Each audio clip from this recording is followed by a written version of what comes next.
Bonjour, j'enregistre ceci début août, quelques jours après la cérémonie d'ouverture des JO 2024. Beaucoup a déjà été dit sur ce sujet.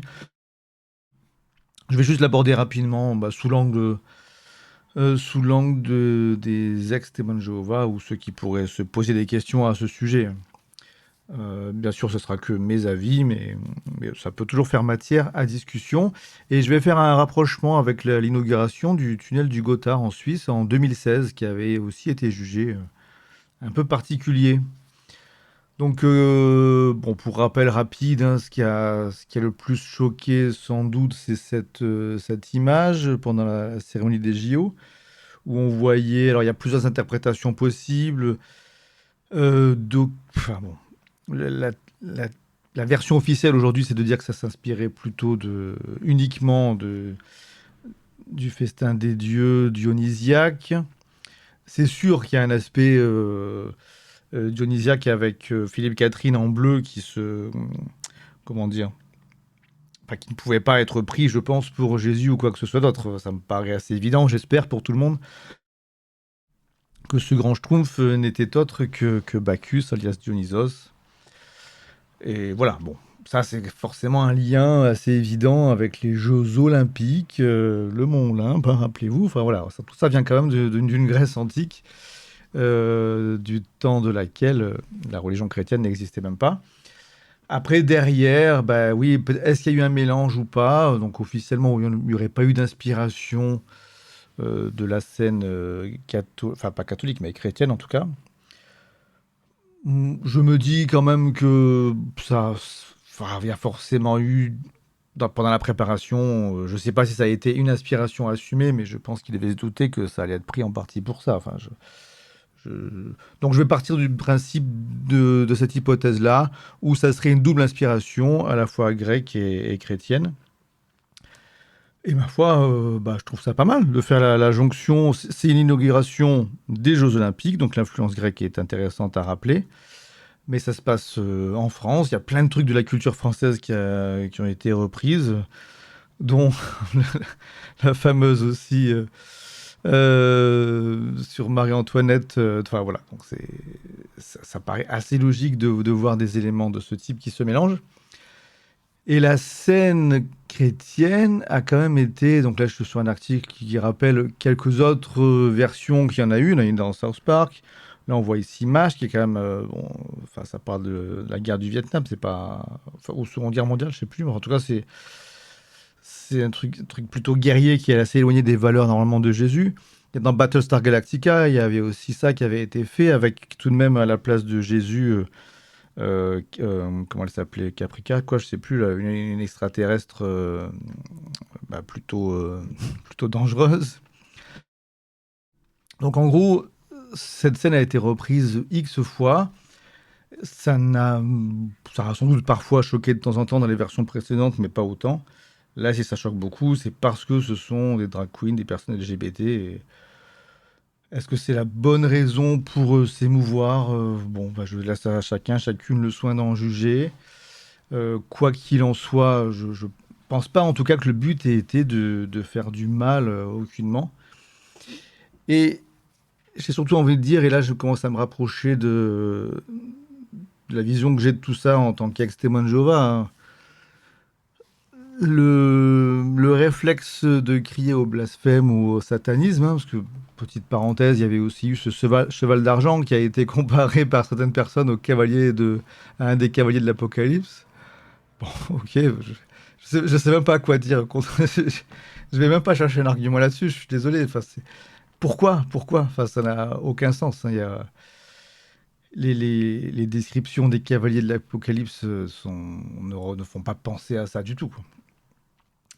Donc, je pense qu'il y a des réflexes qui sont nuisibles. Et quand on quitte une secte comme celle des témoins de Jéhovah, je sais bien qu'il peut être difficile de se débarrasser de toute la paranoïa qui peut aller avec, mais je le vois vraiment comme ça, comme de la superstition et de la paranoïa. Quand on est chez les témoins de Jéhovah, ces choses-là sont utilisées pour nous pousser à rester dans le giron de la communauté, à avoir peur de l'extérieur, etc., etc. Je sais bien que dans ce cas précis, il n'y a pas que des, enfin, il y a pas que des TJ ou des ex-TJ qui ont réagi, et ça a été le cas chez pas mal de personnes chrétiennes aussi, qu'elles soient catholiques, protestantes ou autres, hein. Bah, bon, bah, il y a eu des excuses de la part de Philippe Catherine et autres, qui lui aussi confirmait bien qu'il n'avait pas du tout l'envie de blesser. Et pour avoir vu d'autres interviews de lui, clairement, c'est un artiste qui cherche pas du tout la provocation et qui a un style un peu bizarre. On peut le considérer comme étant décalé, mais c'est vraiment pas quelqu'un qui veut faire du mal, quoi.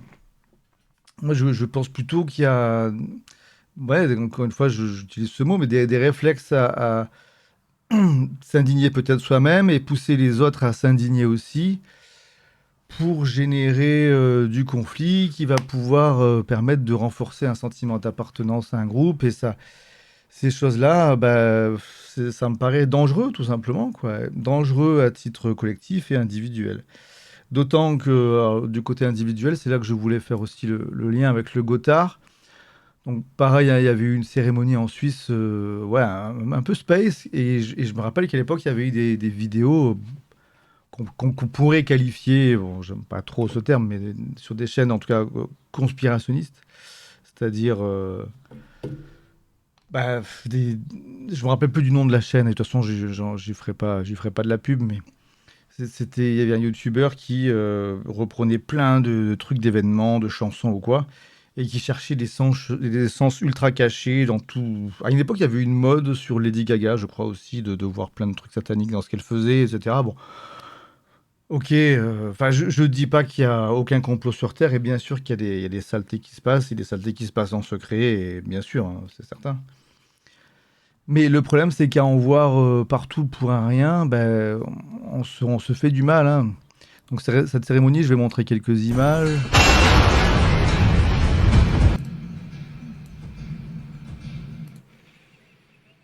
Voilà, par exemple, on les voit un petit peu là.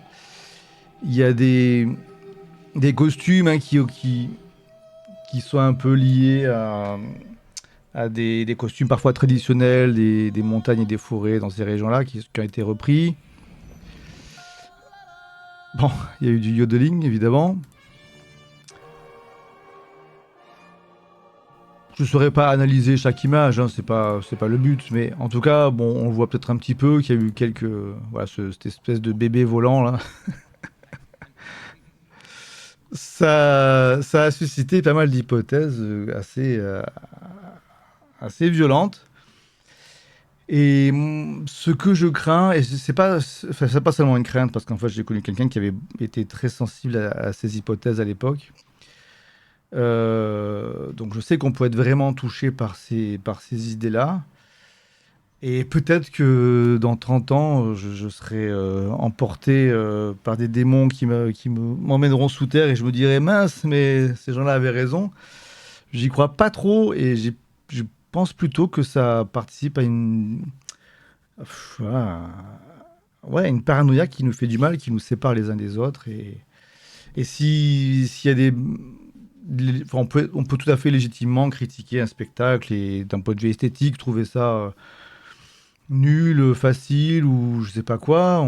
Il y aurait des tas de choses à dire sur l'art contemporain ou autre, mais en tout cas, je pense que surtout quand on a quitté les témoins de Jéhovah, euh, faut bien se rappeler qu'on a quitté un mouvement qui a des caractéristiques sectaires. Enfin, j'ai utilisé le mot secte par-ci par-là. Bon, je m'en fiche, hein, c'est même pas. Je ferai une autre vidéo peut-être sur le vocabulaire à ce niveau-là. Enfin, qu'on en parle comme d'une religion ou comme d'une secte, je m'en fiche. C'est à minima une religion qui subit, enfin qui souffre de quelques dérives sectaires au minimum.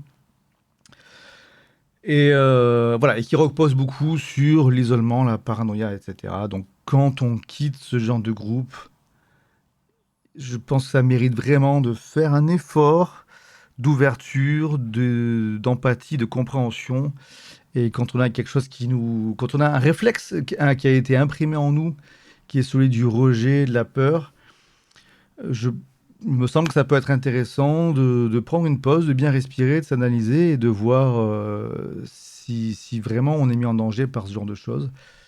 Je crois qu'on constatera que c'est rarement le cas. Bon, eh bien, c'est tout ce que j'avais à dire là-dessus. Je vais pas faire non plus une analyse détaillée du spectacle. C'est vraiment pas l'idée. Prenez soin de vous et essayez, dans l'idéal, quand vous savez pas si quelque chose, il faut le prendre sous une lumière positive ou négative, essayez d'abord de le prendre sous une lumière positive. Et si vraiment ça marche pas, allez de l'autre côté, mais commencez par le positif. Allez, ciao.